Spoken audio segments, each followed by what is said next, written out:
Time Sport. Résultats, infos, analyse. Toute l'actualité sportive est dans Time Sport tous les jours de 20h à 21h avec Bilal Nelman sur Beurre FM.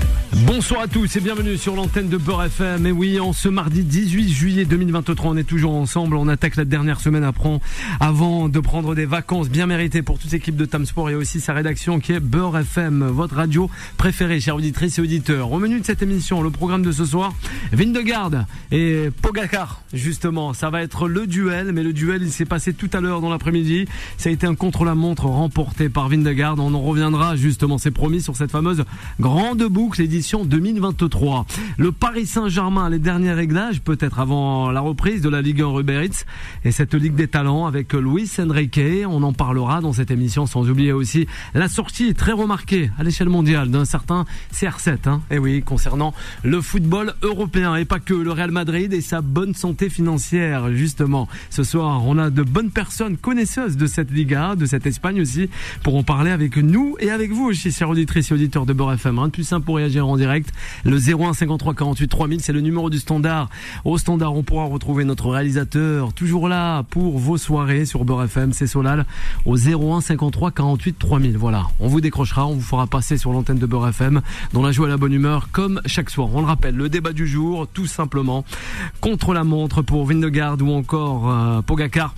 Selon vous, qui le remportera ce fameux Tour de France, le 01 53 48 3000? On va l'aborder directement avec l'équipe de Time Sport dans le premier dossier de cette émission, sans oublier aussi l'ouvrage qu'on vous fait remporter, Gaël Ficou, l'international français, avec l'Ovalie et la Coupe du Monde qui approche en septembre 2023, à la rentrée ça se passera en France, au sein même de ce pays. Le 01 53 48 3000, c'est le numéro du standard de Beurre FM. Sans plus tarder, on va vous présenter toute l'équipe de Time Sport qui m'accompagne ce soir jusqu'à 21h. Time Sport. Il est pour parler. Il y en a beaucoup. Il y en a qui sont pour Pogacar, mais il y en a qui sont aussi pour Vingegaard. On aura la réponse finale, ça sera ce dimanche 23 juillet. La dernière de Time Sport, c'est ce 21 juillet. L'émission d'hier soir a été quand même assez remarquée. La belle photo qui a été prise avec Vanessa, qu'on retrouvera jusqu'à 23h ce soir. Elle arrivera à 21h. On était en compagnie de Boula, de Jouba, et sans oublier aussi l'illustre Mohan qu'on peut retrouver chaque dimanche soir, 18h, 21h. Ce soir, on est en compagnie de qui? De Hanan. Bonsoir Hanan, comment ça va? Hola, ¿qué tal? Je parle espagnol. Voilà, hola, ¿qué tal? Ça parle beaucoup espagnol. Ça parle espagnol sur le plateau. Ouais. Alors j'en profite. Bonjour à toutes et à tous. Et heureux d'être là comme d'habitude. Et voilà. Jouba, comment ça va Jouba? Se dice Juba, tío. Oui. Hola a todos, estoy muy encantado de estar aquí contigo y con toda la gente. Ah non, on va rester français, on parle aux Français et aux auditeurs de Beurre FM. Je suis très content d'être ici et d'être avec Juan José et Adnan, évidemment. Juan José, il est avec nous ce soir. Bonsoir Juan José. Buenas tardes. Je parlerai pas espagnol parce qu'ils ont tous parlé espagnol. Donc en début d'émission, j'en parlerai. C'est à l'honneur d'Alcaraz. Plutôt à la fin de l'émission. Bonsoir à tous. Ouais. Justement, on en parle avec oui, tu m'as pris de court, Juan José. Le 01 53 48 3000 si vous voulez réagir pour la grande boucle. Ce soir on est à l'heure espagnol, je sais pas qu'est-ce qui t'arrive en ce moment, mais bon, ça va, vas-y, c'est les vacances. On parle espagnol, vas-y, y a pas de problème. Ali qui fait une offre à l'international algérien qui n'est autre que Riyad Mahrez. Allez, on va avoir un petit bonsoir de notre réalisateur, c'est Solal. Bonsoir Solal, comment ça va? Buonasera a tutti, je me devais de fermer la boucle, donc voilà, ça fait plaisir. Il y a Nasser qui nous écoute, c'est international. Gros big up à Nasser, on lui fait des gros bisous. Écoutez, vous êtes sur la bonne radio Beurre FM. Écoutez, toute l'émission. Juste après, il y aura Vanessa qui va venir. Mais en tout cas, on va passer un très très bon moment sur Time Sport. Donc restez branchés. On reste branchés justement. C'est ça, c'est le S. C'est le S. Oui, il y a pas de problème. Il y a que toi qui comprendras. Vas-y. Jouba, la 16e étape avec Jonas Vingegaard, qui remporte justement ce fameux chrono, le contre-la-montre. Avec une 38 d'avance sur Tadej Pogacar, avec son écurie UAD Emirates. Juan José, on en parle. ça va être ce dimanche du côté des Champs-Élysées, oui, la plus belle avenue du monde. Ouais, pour nous Français, mais pour d'autres, c'est pas ça. On verra. On verra justement le maillot jaune, hein, cette démonstration peut-être en grâce d'un certain cycliste qui est là, qui marque de son empreinte, comme on a pu le voir sur d'autres éditions précédentes, quoi. Mais il est bien là, il est cramponné, Vingegaard. Ouais.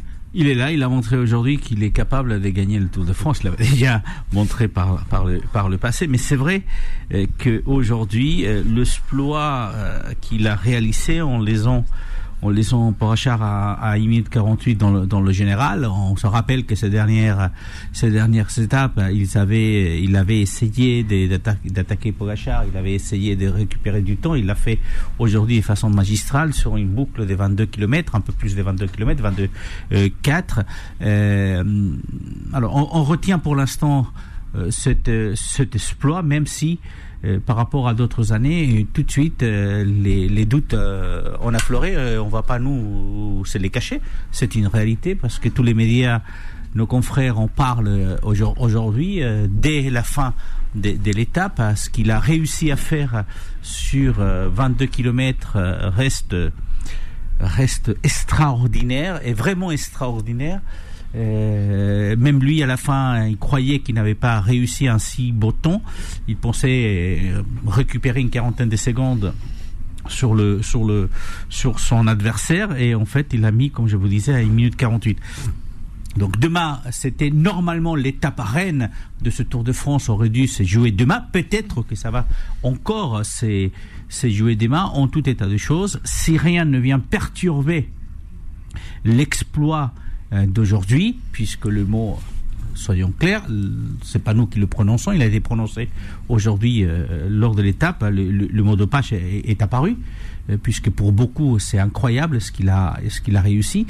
Donc si rien ne vient perturber, l'exploit est magnifique, et ça sera quand même une belle bataille, une belle victoire pour Vingegaard.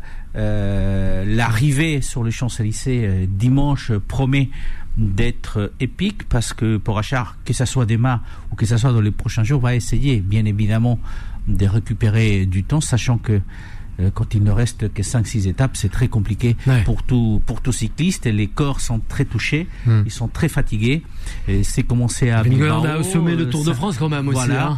Non, c'est pour ça que d'une certaine manière, ce qui était l'étape reine de demain pourra peut-être encore faire des différences pour nous. Même.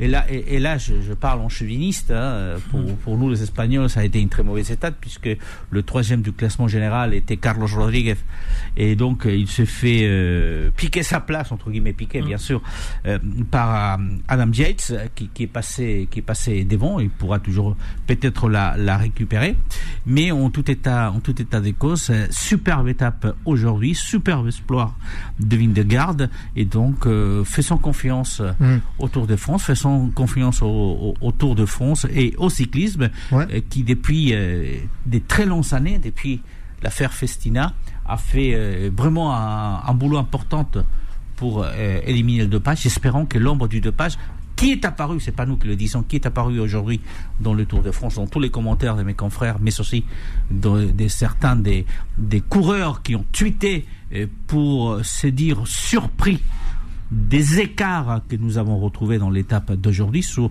un si petit parcours, parce que c'est ça, c'est que ces écarts, tu peux les retrouver sur des parcours beaucoup plus importants. Exactement. Sur 22 km 4, c'est vraiment la première fois qu'on voit des écarts si importants, surtout sur deux leaders qui ne sont pas en principe si mauvais que ça dans cette discipline. Moi, j'ai la question que tous les mecs qui faisaient la sieste devant le Tour de France se posent. Est-ce que cette année, il n'y a pas des scandales de dopage? Est-ce qu'il n'y a pas des soupçons autour du dopage? On sait qu'ils sont très coutumiers du fait dans ce sport, Juan José.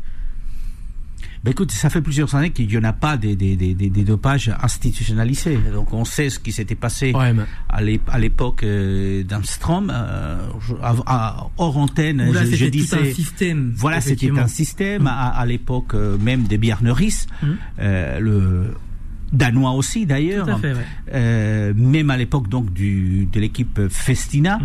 et à l'insu de mon plein gré. Ouais, en 98. Voilà, donc je disais hors antenne qu'effectivement, dans ma carrière avant Beurre FM, j'ai fait une dizaine de tours de France en tant que journaliste. Ouais, et c'est vrai que j'ai vécu ces années-là et c'était extrêmement compliqué. Par la suite, c'est vrai qu'il y a eu beaucoup de travail qui a été fait par les cyclistes, par les équipes sportives, parce qu'aussi le cyclisme, ça ne tient qu'aux sponsors. Vous savez qu'une équipe cycliste internationale des premiers niveaux, avec le nouveau système, il faut compter une trentaine de millions d'euros.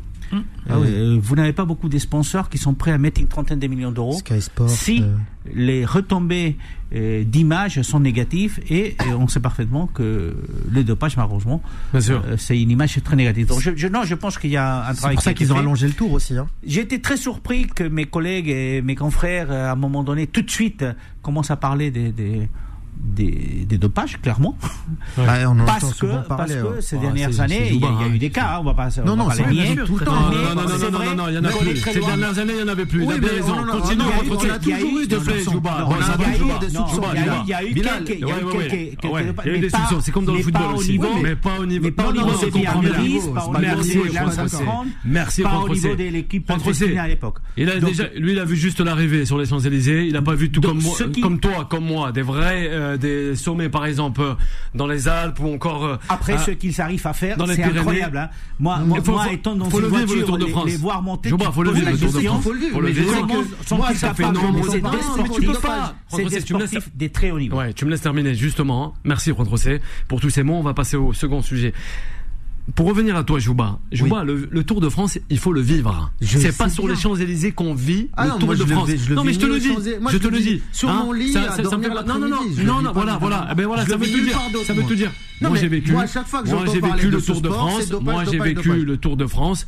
Juan José, qu'on puise aussi ses connaissances, a vécu aussi, notamment dans les Pyrénées, les Alpes françaises et tout. Voilà, faut savoir aussi. Aujourd'hui, il te dit simplement que il y a eu un gros travail de fait. Il y a eu un gros travail. Et c'est vrai, Jouba. Il y a eu un gros travail. On en entend toujours parler. Oui, qui plane. Comme ta casquette aussi. Mais c'est normal. C'est tout comme ça. Non, mais c'est vrai. C'est un sport comme ça. C'est vrai. Dans le football aussi, hein. Je voulais juste rajouter une chose, effectivement, on a des contrôles à mon avis qui sont beaucoup plus poussés, beaucoup plus fréquents et beaucoup plus contrôlés justement par rapport à tout ça. Ça on est d'accord. Vraiment. Bien sûr, il y a des systèmes de récupération qu'aujourd'hui qu'on connaît dans le football. Les footballeurs vont jouer jusqu'à 37 ans, etc.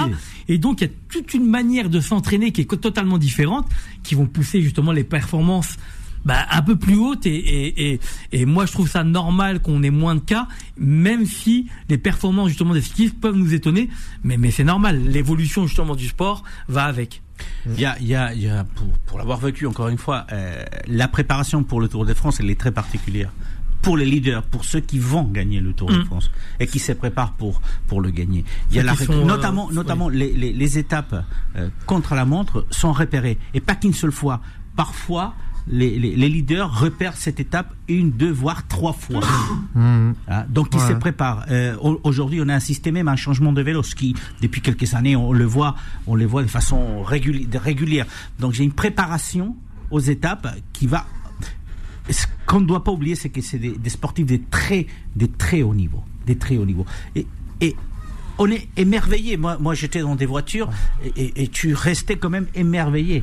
Après, tu rentrais dans les hôtels et je conseille à tous les apprentis journalistes qui peuvent nous écouter, faites un jour le Tour de France. Parce que le Tour de France, c'est superbe en tant que sportif, mais en tant que journaliste, c'est encore meilleur parce que là, vous apprenez tout. Mais vous rentriez dans les hôtels, vous allez les voir dans les hôtels le soir, après une étape des 200 km où ils ont tout donné, où ils sont complètement vidés. Et tu les vois, ils sont prêts à t'accueillir, ils sont prêts à parler avec toi, et tu dis mais ils sont pas marqués. Ouais, c'est clair. Mais c'est vraiment des sportifs, mais au-delà de beaucoup d'autres sports. Merci. Donc voilà, il y a la réussite des Vingegaard aujourd'hui. Je pense qu'il faut il va aller droit au but Vingegaard. Et puis aux Champs-Élysées dimanche, on ira applaudir. On verra bien. Restez avec nous, chers auditeurs et auditrices. On va revenir rapidement après cette courte pause. Time Sport revient dans un instant. 20h, 21h, Time Sport avec Bilal Nenman sur Beurre FM.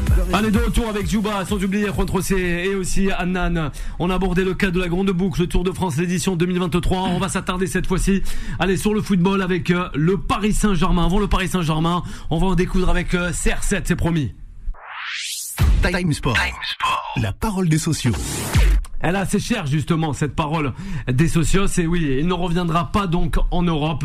Et oui, on a pu l'apercevoir après avoir passé près de 20 ans dans des top clubs européens. Cristiano Ronaldo, on le rappelle, 38 ans, a confirmé qu'il ne reviendra pas jouer en Europe où le football a perdu de sa valeur. Là, on va t'écouter justement, parce que ça, c'est une vérité. Il a dit. Mais je redis ici à l'antenne, il y a des gros soupçons de dopage dans le cyclisme. Ok, ça va.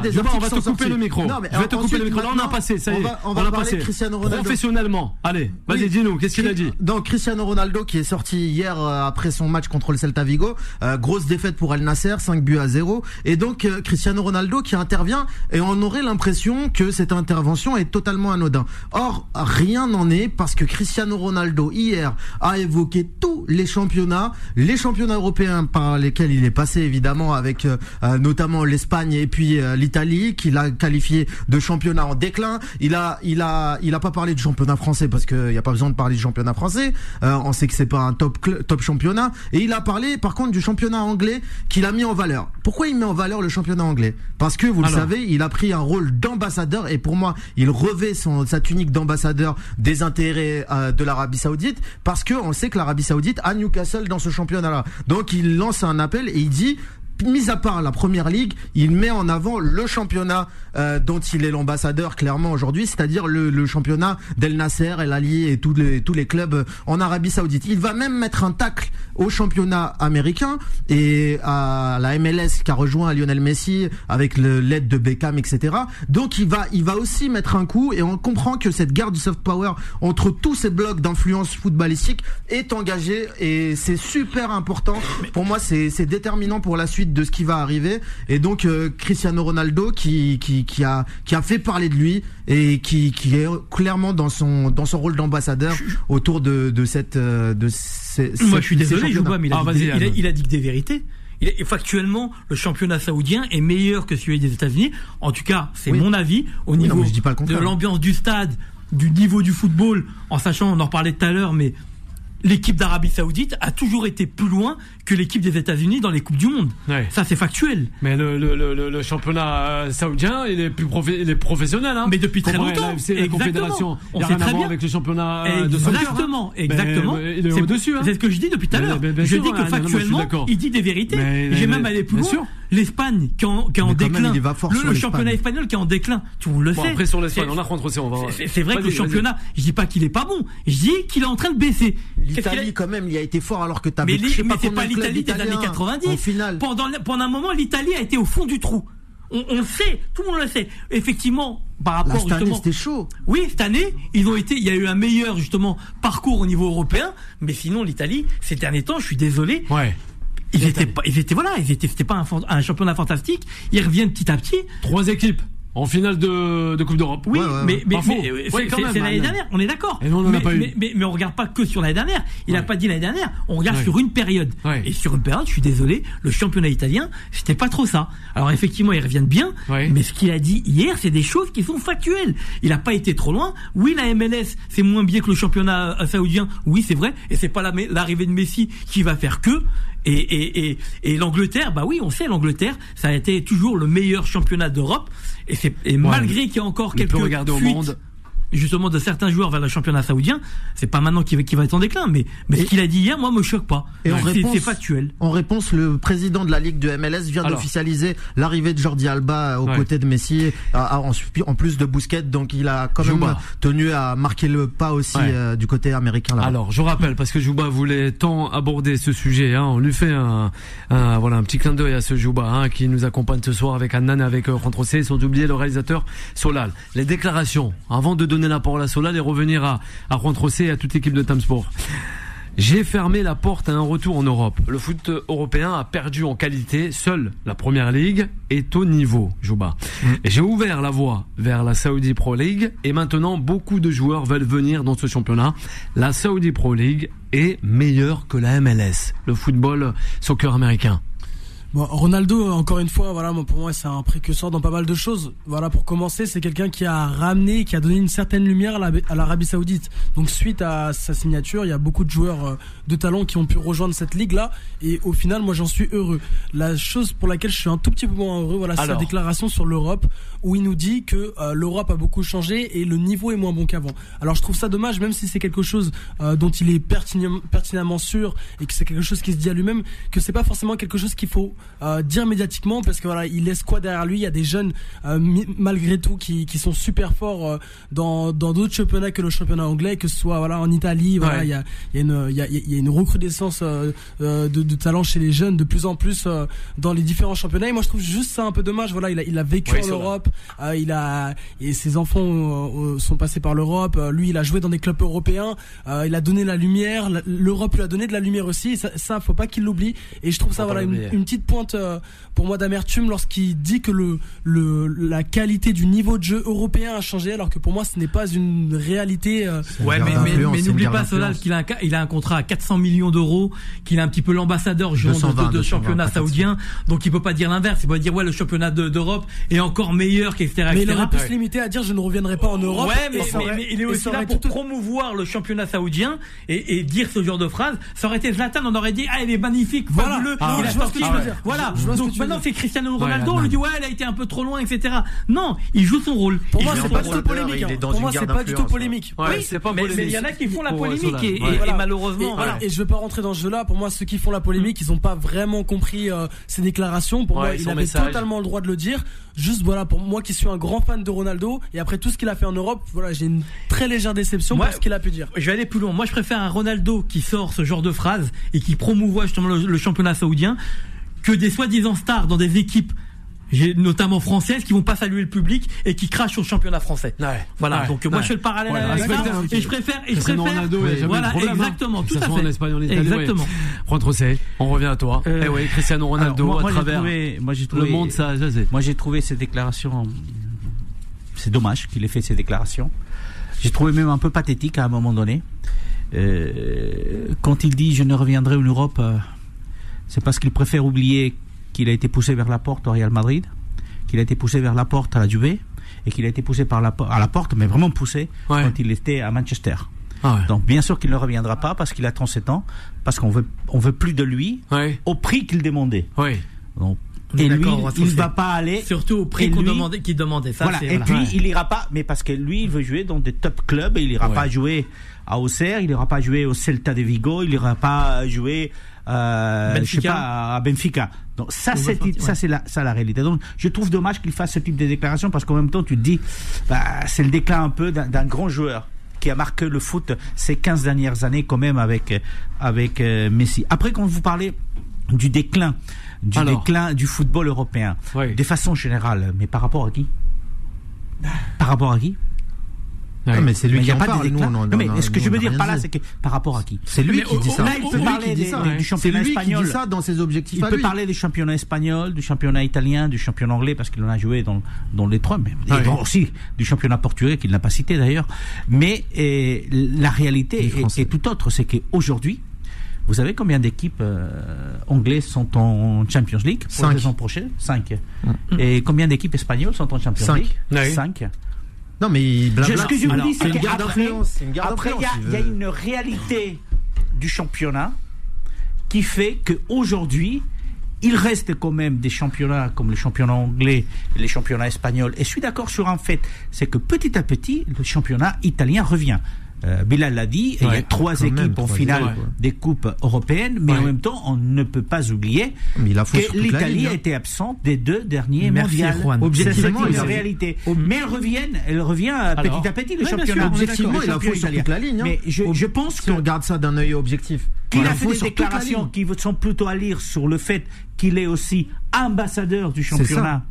Du championnat, bien sûr, et de l'Arabie Saoudite derrière. Et de l'Arabie Saoudite. Que l'Arabie Saoudite, effectivement, je suis d'accord avec toi, à Newcastle, parmi ces équipes en Angleterre. D'ailleurs, on avait laissé entendre qu'il aurait pu jouer à Newcastle, céder à Newcastle pour jouer la Coupe d'Europe. Comme toujours avec toi, Jouba. Ce qui est certain de toute façon aujourd'hui, c'est que c'est un grand joueur, qu'il a une grande carrière et qu'il ne doit pas quand même la malmener en fin de carrière. Bien sûr. Je pense qu'il faut laisser, et je suis d'accord avec toi, Abnan, quand tu peux dire le championnat saoudien, il est très beau, mais t'as pas à dénigrer les autres, parce que de toute façon, ils seront toujours meilleurs que le championnat saoudien. Juan, je vais te répondre par rapport à ça en prenant un petit peu de hauteur.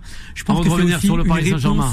Alors je sais plus, je crois que c'est le président de l'UEFA qui a dit de toute façon le championnat saoudien aujourd'hui il ne prend que des retraités et des joueurs en fin de carrière. Et en fait, quand on regarde, et je pense que c'est une réponse à ça, quand on regarde les transferts qui ont été faits il y a pas si longtemps que ça, c'est pas que des joueurs en fin de carrière, c'est pas que de retraités. Et je pense que ça a été aussi une réponse à ça en disant, regardez, on arrive à prendre des joueurs que même les championnats français, même les championnats italiens, alors peut-être pas les championnats anglais et espagnols, mais que d'autres championnats très prestigieux d'Europe n'arrivent pas à avoir. Exactement. Et je pense que c'est plus une réponse à ça en disant, regardez, nous, le championnat saoudien, dont je suis l'ambassadeur, on vient récupérer ce type de joueurs. On arrive à les prendre et que vous allez voir petit à petit, d'année en année, notre championnat va être parmi les 5 majeurs qu'on le retrouve actuellement. Le mot c'est ça, c'est d'année en année. Et c'est sur la longueur qu'il va falloir juger le championnat saoudien, parce que parfois on fait beaucoup d'efforts.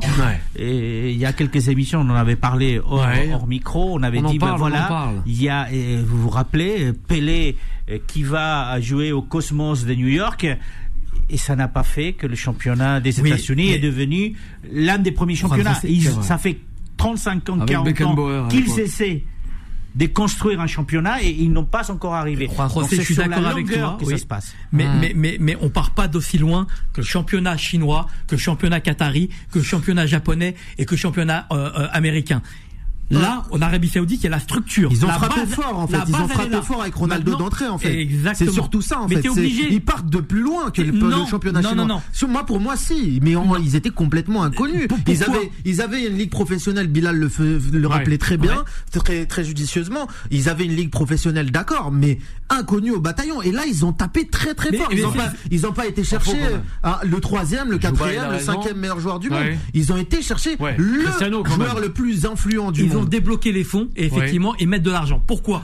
Parce que aller vivre au Qatar, c'est beaucoup plus facile que d'aller vivre en Arabie Saoudite. Pourquoi ? Là, parce que le pays n'est pas aussi structuré, aussi développé, etc. C'est pas du tout les mêmes attractions en ville, le même niveau de vie. Donc effectivement, quand tu vas aller chercher un joueur pour l'Arabie Saoudite, tu mets 2 fois plus, 3 fois plus de prix que au Qatar. Pourquoi ? Parce que c'est pas les mêmes conditions de vie. L'Arabie Saoudite est très développée. Tout à fait. Bien sûr. Ils ont le PIB de l'Arabie Saoudite est 10 fois supérieur à celui du Qatar.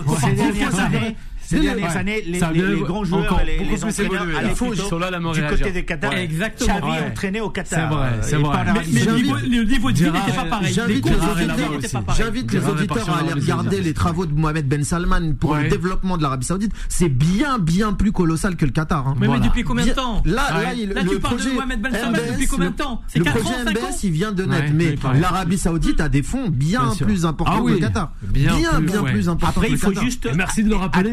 C'est une réalité, ça. Après, il faut juste. C'est incomparable. C'est minuscule, le Qatar. Et l'Arabie Saoudite, c'est gigantesque. On aborde on flanche encore sur la géopole avec Jouba.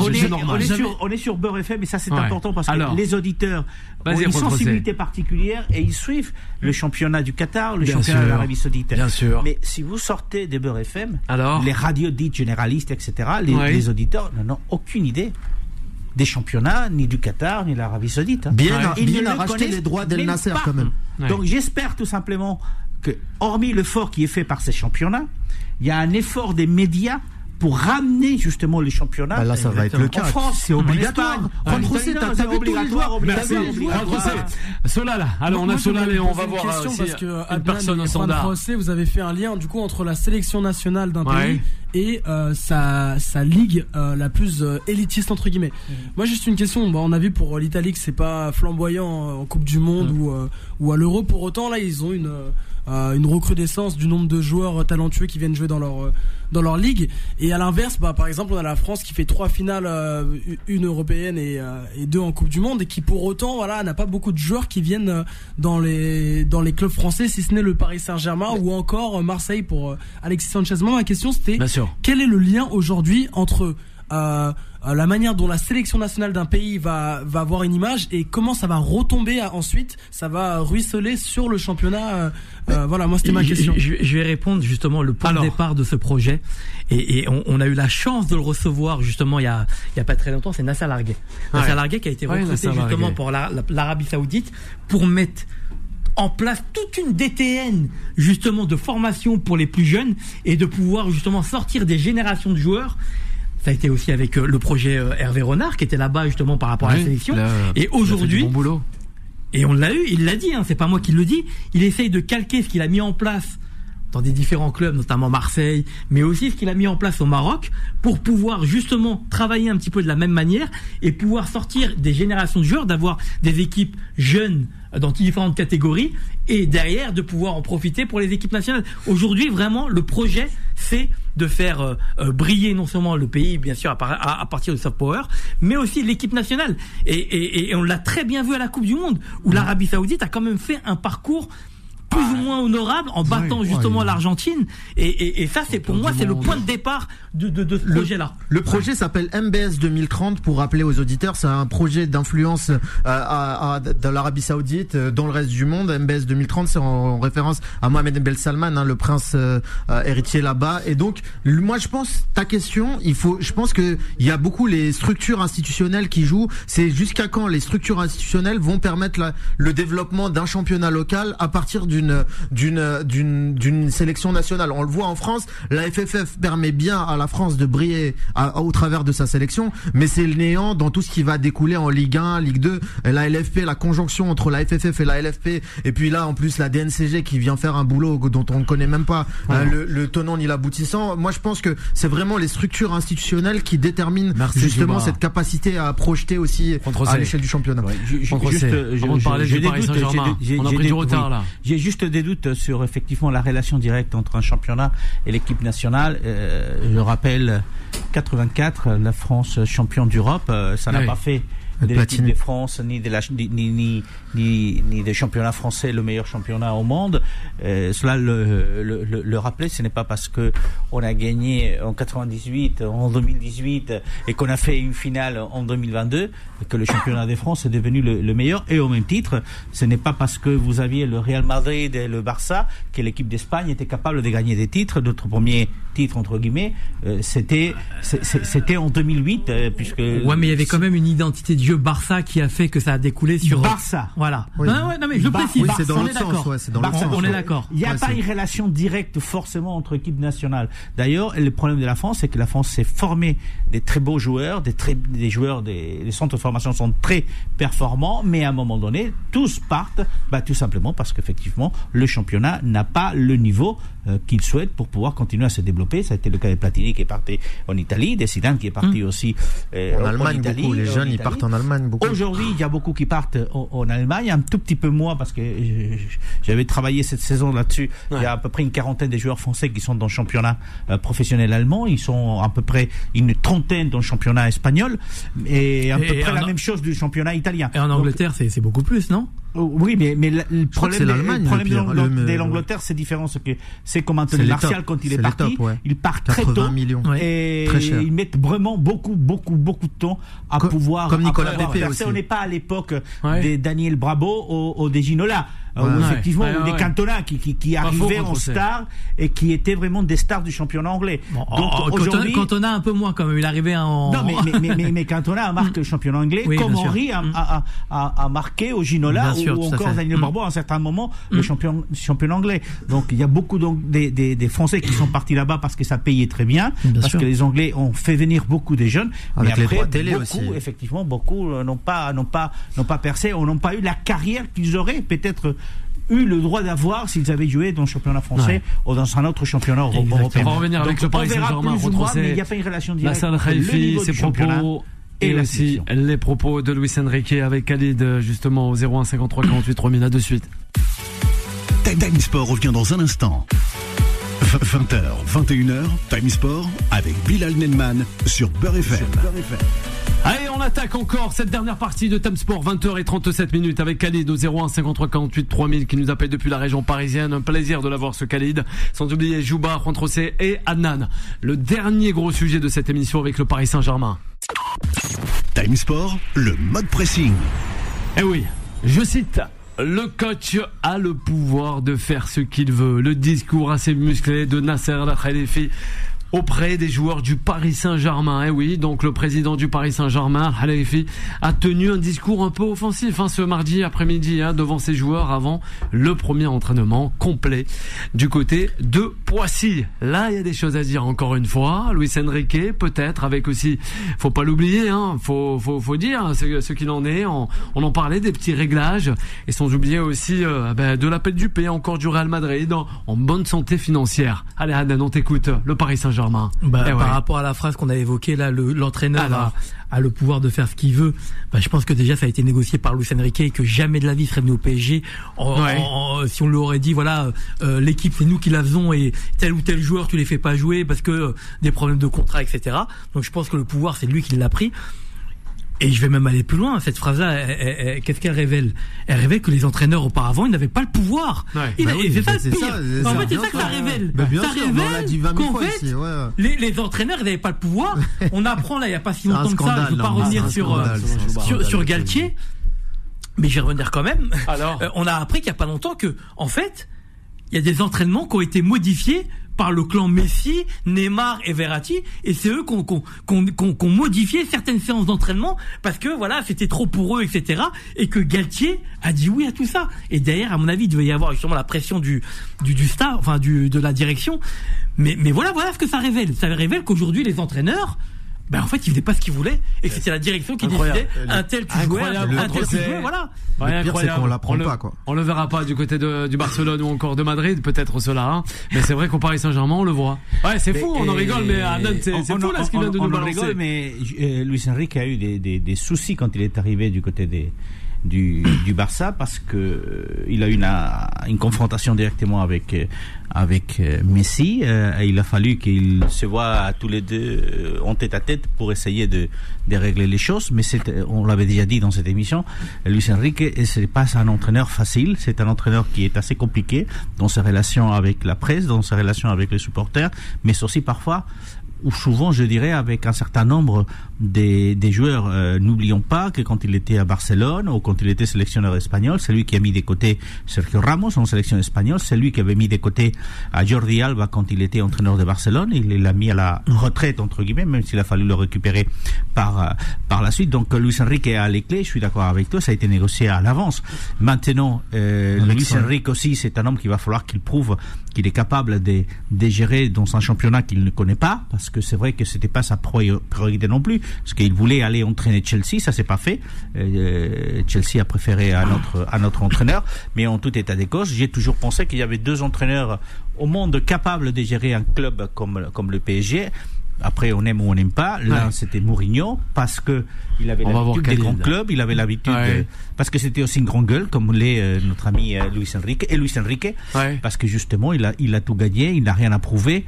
Et je pense que c'est ce que, à mon avis, ce que les déclarations du président, ça montre effectivement que jusqu'à là, les entraîneurs ne comptaient pas. Ça, on le savait tous. On a vu parfaitement avec tout d'abord Unai Emery, qui a fait juste les 2 années qu'il avait signé.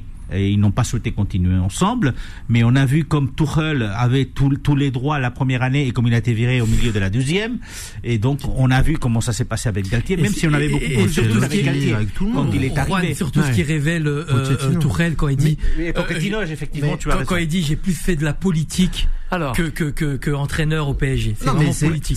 Savoir gérer un vestiaire est important.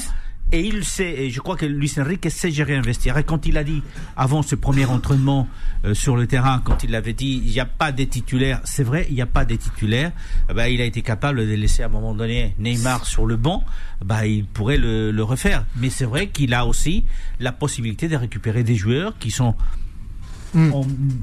pas en très bonne forme ces dernières années. Je pense notamment à Verratti. Peut-être qu'il sera capable de récupérer un joueur comme Verratti, même si j'ai des doutes comme toi par rapport à sa capacité à tenir toute une saison. Neymar vient d'être opéré, donc est-ce que il y a l'âge aussi, mais il y a aussi d'un autre côté la qualité intrinsèque qui est celle de Neymar. Et là, on peut tout critiquer sur Neymar, mais si Neymar n'avait pas été là lors de la première partie de saison, parce que c'est lui qui a marqué, c'est lui qui a donné des passes décisives, c'est lui qui vraiment a fait le jeu avec Kylian Mbappé. Donc si Neymar n'avait pas été là, peut-être que le PSG, qui a juste gagné son titre avec un petit point d'avance, ne l'aurait pas gagné. Khalid, au 01 53 48 3000 avant de revenir à Djouba. Bonsoir Khalid. Bonsoir Khalid. Bonsoir tout le monde. Comment ça va? Ça va très très bien Khalid. On vous écoute Khalid. On parlait du Paris Saint-Germain, Luis Enrique, respecté, pas respecté, les joueurs. Non, mais regarde, Luis Enrique, regarde. En fait, on va parler. En fait, moi, je suis pas dans le foot. Je sais pas si vous connaissez. Il y a une règle qui s'appelle la règle des 20-80. La règle des 20-80 dans le foot, c'est 80% c'est le coach et 20% c'est les joueurs. Donc, il faut une très bonne entente. Je vais vous citer un exemple. Quand Zidane est arrivé au Real Madrid, quand il met des joueurs, des attaquants qui défendaient pas, il leur dit, toi, aujourd'hui, tu vas défendre. Quand il mettait Ronaldo, quand Zidane est arrivé au Real Madrid, Ronaldo, il défendait pas. Il l'a mis à défendre. Mais quel joueur veut dire à Zidane, non, en fait, je défends c'est pas. Zidane. C'est je vais pas mouiller. Parce que quand tu as un grand entraîneur, un grand nom, quoi. Qui a tout gagné, les joueurs, ils vont pas lui répondre. Après, la politique au PSG, tout le monde la connaît. C'est géré du Qatar, c'est géré ici, tout ça. Malgré, moi, actuellement, le directeur sportif, il a rien à faire ici. Moi, franchement, il a rien à faire ici. Il gère 2 clubs, il est directeur de 2 clubs, et il est là. Je sais pas si vous vous souvenez, la dernière fois où il est descendu, aller voir Galtier, parce que le PSG perdait 2-1. Mais qui est toi pour venir me voir sur le banc? Chacun doit jouer son rôle. Il y a le directeur. Le directeur, il est là pour recruter des joueurs. Tu n'es pas là pour venir me donner des conseils. Moi, actuellement, j'entraîne du jeune. Mais si un parent ou un dirigeant du club, il vient me voir pour me dire tu sors l'autre ou tu fais ça, je vais lui dire tiens les clés, je me casse. C'est ça. C'est ça. Djouba qui répond à Khalid, qui vous répond à... Là-dessus, Khalid, on a l'impression, encore une fois, c'est que des déclarations, on n'est pas encore dans le cœur du truc. Là, il y a Nasser qui, toutes ces saisons, Nasser, il blablate. Après, là, les faits et les actes, les dires et les actes, souvent, il y a un fossé. Mais en tout cas, il parle de plein pouvoir, qui va avoir les pouvoirs. Mais comment tu vas avoir les pouvoirs quand 5 joueurs de ton recrutement, tu sais pas toi qui les a choisis déjà? Enfin, moi, Ugarte, les mecs qui sont arrivés avant que Luis Enrique soit là, je suis désolé. Déjà, ça montre qu'il n'a pas les pleins pouvoirs parce que le recrutement, il en est pas maître. Et je suis désolé, encore une fois, à la française, dans le modèle français, on aime bien laisser le recrutement au directeur sportif, mais normalement, le coach a tout son mot à dire dans un recrutement. Mais tout à fait. Mais qui fait l'équipe? Donc c'est le coach. Mais qui recrute? Le directeur sportif. C'est pas le coach qui va y aller dans des pays, aller voir des joueurs et les convaincre à venir signer au PSG. C'est le directeur. Mais avec l'accord du coach. Maintenant, quel coach je sais pas, moi personnellement, le seul directeur qui avait les bras longs, qui était quelqu'un qui s'imposait, c'est Leonardo, qui était là, et on n'a pas repris, je sais pas pourquoi, encore la politique. Et aujourd'hui, pourquoi le Khalifi répond comme ça? Parce que tout le temps, les journalistes lui tombent dessus, c'est pas les coachs qui gèrent, c'est le Khalifi. Donc il a donné cette image-là, il a donné cette interview-là. Et c'est juste pour, excuse-moi l'expression, former la bouche aux autres, de dire tiens, on donne à Enrique, on lui donne le plein pouvoir, et lui il répond qu'il veut donner la priorité aux jeunes, parce que on a très bien vu tous les jeunes qui sont partis de l'école du PSG, ils ont fait des carrières incroyables, bien sûr. Non mais ça, on l'a dit. Le dernier en finale de Champions League, qui a marqué, qui joue au Bayern, qui a marqué contre le PSG, c'est quelqu'un qui sort de l'école du PSG. Ouais, mais c'est ça. Alors, Annan avec Rentre C. Cette vérité-là, elle n'est pas absolue parce que on ne sait pas aussi justement la carrière que ces jeunes-là auraient fait au sein de la capitale, avec leur entourage, etc., etc. Peut-être aussi le fait qu'ils soient éloignés justement de leur vie de naissance fait qu'ils ont été un peu plus sérieux. On sait comment ça se passe quand on vient justement. Combien de joueurs du PSG on a fait revenir justement dans la capitale et que derrière ça a rien donné. On se rappelle des Anelka, etc., etc. Non, mais ça c'était une autre époque. C'est une autre époque. C'est la même chose. Anelka, c'est les années 2000. On parle de maintenant. Mais il y en a plein qui sont revenus, qui n'ont pas donné entière satisfaction dans leur club d'origine. Mais je te parle en règle générale. Depuis QSI, il n'y a personne. Et les mecs, tu les vois tous éclater, les Nkunku, les Coman, les machins, mais tu les vois tous. Mais peut-être qu'ils n'auraient pas éclaté au PSG. Mais bien sûr qu'ils n'auraient pas éclaté au PSG parce qu'on leur laisse pas leur chance. C'est la seule raison pour laquelle ils n'auraient pas éclaté.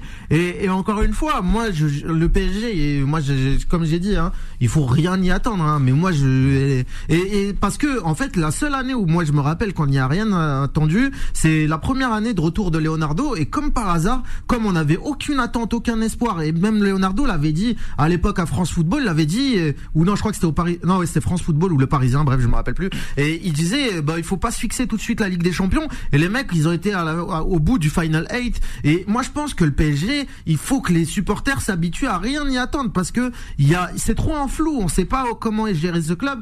Et là, il est obligé de dire que l'entraîneur gère une équipe. Non, mais il est obligé de le dire, ça. C'est n'importe quoi, ça. Ouais. Dans tout club normal, c'est l'entraîneur qui gère l'équipe. On le sait. Est-ce qu'il faut retenir quand même, il y a deux choses qu'il faut retenir quand même. La première, c'est que les dernières semaines, les derniers arrivages du côté du PSG, c'était aussi avec l'accord de Luis Enrique. Ça, c'est tes infos. Ouais, non, attends. Ouais. Caranli est un joueur que Luis Enrique avait suivi, qui a connu en Espagne. Les autres. Non. Je parle de lui, je parle d'Asensio, qu'il connaît très bien parce qu'il l'a fait jouer en équipe d'Espagne. C'est le seul d'ailleurs à un moment donné qu'il a fait venir du Real Madrid. Le seul du Real Madrid était Asensio. Donc, c'est des joueurs. Donc, je vous rappelle aussi qu'il y a Fabian Ruiz, il y a Carlos Soler, il y a Juan Bernat. Non, mais je vais te dire, il y a Navas qui a repris l'entraînement puisque c'est fini son prêt du côté des Tottenham. Parce que Juan José, là où c'est-à-dire qu'il a fait Donnarumma, il peut pas jouer dans l'équipe de Luis Enrique. Impossible. Voilà, Luis Enrique a déjà expliqué. Mais il cherche un autre goal. Il veut un gardien qui sait jouer au pied. Et Donnarumma ne sait pas le faire au niveau qu'il demande. Est-ce que Navas est capable de le faire? J'ai des doutes aussi là-dessus. Mais bon, peu importe. Ce que je veux dire par là, c'est que les derniers joueurs qui sont arrivés du côté de la capitale, c'est des joueurs qu'il connaît, dont il a donné l'aval. Il y avait des négociations qui sont allées jusqu'à la fin. Et il y a aussi le fait qu'il connaît quand même une grosse partie des joueurs de l'effectif du PSG. Et quand vous parlez des jeunes, lui, il a toujours montré que les jeunes étaient importantes. Il avait déjà fait, notamment du côté du Barça, mais aussi du côté du Celta de Vigo, quand il avait entraîné le Celta de Vigo, qui d'ailleurs, vous savez, est conseillé par un monsieur Campos, qui est aussi au PSG apparemment. Il n'avait pas tort. Khalid n'avait pas tort. Un grand merci Khalid pour toutes ces informations. Un grand merci aussi à Adnan, à Jouba. On manque de temps malheureusement.